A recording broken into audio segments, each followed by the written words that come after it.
Düğün sevgilerinden bir abi bize bakabilir mi acaba? Düğün sevgilerinden olan bir abimiz varsa. Evet.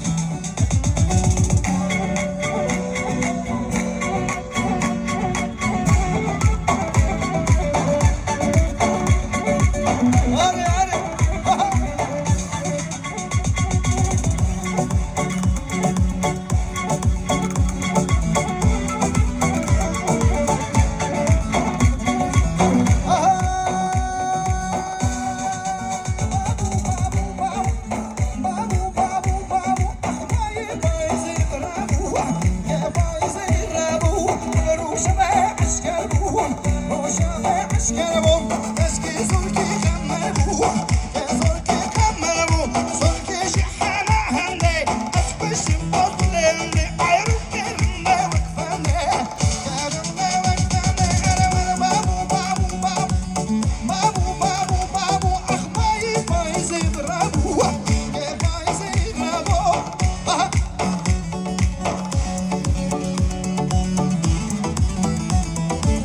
Johnny, John, nereye alamayacağım?